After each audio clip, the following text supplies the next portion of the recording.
15 तारीख को आगे इनके द्वारा कोई न कोई तरीके से बढ़ाई जाएगी, क्योंकि जो नियम है उसमें जो आप काटने की, किसी का भी नाम जोड़ने की या काटने की, अब आपको बाकायदा किसी का नाम कट रहा है तो नोटिस बोर्ड पे चस्पा करना पड़ेगा और 7 दिन वेट करना पड़ेगा। वो न तो नोटिस देने की प्रक्रिया अपना रहे हैं, न कोई चस्पा कर रहे हैं, आनंद फानंद के अंदर ये काम कर रहे हैं। एक और गंभीर बात हमारे सामने आई है, इसका परीक्षण चल रहा है कितनी सही है कितनी नहीं है, लेकिन हमारे पास में 1-2 का जो उनके द्वारा मैसेज दिया गया है वो है कि अधिकारी दबाव में आकर के भारतीय जनता पार्टी के नेताओं के और जो बीएलओ है उसका ओटीपी ले रहे हैं, और ओटीपी लेकर के वो फिर उनके पास ओटीपी आ गया तो वो कितने भी नाम काट सकते हैं, कितने भी नाम जोड़ सकते हैं। ये सबसे गंभीर बात है कि सत्ता का दुरुपयोग जिस लेवल पे भारतीय जनता पार्टी करने जा रही है, वोट का अधिकार जो बाबा साहब ने संविधान में दिया, जो हमारे संविधान ने हमें दिया, उस वोट के अधिकार को ही खत्म करने के ऊपर आमदा है। इसका हम लोग विरोध करेंगे। आज ही पूरे कल हमने प्रदेश कांग्रेस कमेटी की तरफ से हमारे जितने भी नेता, जितने भी जिलाध्यक्ष हैं, उनको कह दिया कि आप जाकर के कितने फार्म आए, कैसे आए, ब्लॉक में आए तो किस नियम से आपने लिए, ये बात कर रहे हैं। आज भी हम सभी हमारे प्रदेश कांग्रेस कमेटी के जितने भी बीएलए हैं, जितने भी हमारे बीएलए फर्स्ट हैं, जितने भी हमारे नेता हैं, उनको सबको हम लोग हिदायत देंगे कि कल सुबह 11 बजे एसडीएम के ऑफिस में जाकर के आप बैठ जाइए और जब तक आपको इन फर्जी ब्लॉक में आए नाम काटने के फार्मों की सूची वो उपलब्ध नहीं कराएं, तब तक आप अपना विरोध जारी रखें। और किस नियम के तहत आप ये सूची का परीक्षण करवा रहे हैं? आज जो मुझे सूचना मिली है कि कई अधिकारियों ने, यारों ने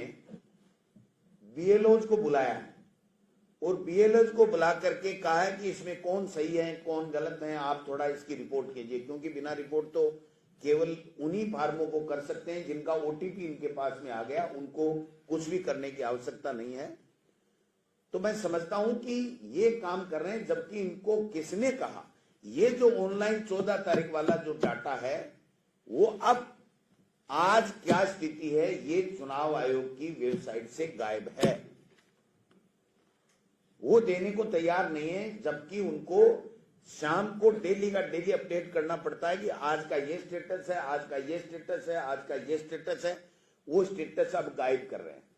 जैसे काउंटिंग होती है किसी भी स्टेट में या लोकसभा में, तो बाद में ये जो वोटों की घटोतरी बढ़ोतरी होती है, उस तरीके से वो रोक करके उनके रिजल्ट को और डाटा को ऑनलाइन से रोक करके जो गड़बड़ियां करते हैं, उसी तरीके की इस एसआईआर के आधार पे मैं पूछना चाहता हूं कि जब नई वोटर लिस्ट 25 तारीख को फाइनल होके आ जाएगी, तो आप जिसको अशुद्ध वोटर लिस्ट बता रही है भाजपा और केंद्र का मुख्य निर्वाचन आयोग जिसको फर्जी वोटर लिस्ट बता रहा है, उस फर्जी वोटर लिस्ट से आप राजस्थान में पंचायत राज के चुनाव क्यों करवा रहे हो? कानून बता दीजिए जिसके तहत आप ब्लॉक में ये इतने इतने फार्म एक साथ प्रिंटेड, जो बाहर या तो किसी एजेंसी के द्वारा प्रिंटेड कराए गए हैं, नाम भी उनके द्वारा चिन्हित किए गए हैं। ये नीचे के लेवल पे नाम चिन्हित नहीं हुए हैं, ये नाम चिन्हित सेंट्रलाइज हुए हैं, दिल्ली हुए या राजस्थान में हुए, ये भी एक जांच का विषय है। लेकिन ये सारे के सारे डाटा जो है कि किसका नाम काटना है ये तय हो चुका, और उसमें प्रमुख रूप से जहां पर जो कांग्रेस की आइडियोलॉजी के ज्यादा वोट हैं, या तो वो काटो, या कम मार्जिन से कांग्रेस जीती है वो काटो,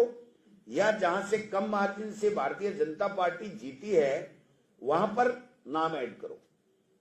हर जगह इनको टारगेट दिया गया कि 50-50 नाम हर बूथ पे फर्जी जोड़ो।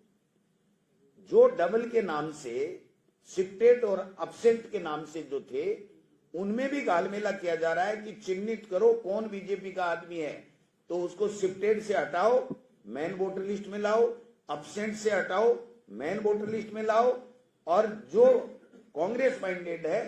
उसको आप इसके माध्यम से हटा दो। और अब ये ब्लॉक में देख करके ये साजिश कर रहे हैं फर्जी वोटर लिस्ट बनाने का। तो एक तरफ पुरानी वोटर लिस्ट को फर्जी बता करके एसआईआर शुद्ध वोटर लिस्ट के नाम से कर रहे हैं, और एक तरफ से जो एसआईआर अब तक हो चुकी उसके अंदर इस तरीके से संख्या में, हजारों की संख्या में हर विधानसभा से नाम काटना और हर बूथ वाइज नाम बीजेपी आइडियोलॉजी के फर्जी जोड़ना, ये जो किया जा रहा है ये इस देश के लिए, इस लोकतंत्र के लिए, संविधान के लिए बहुत खतरनाक है।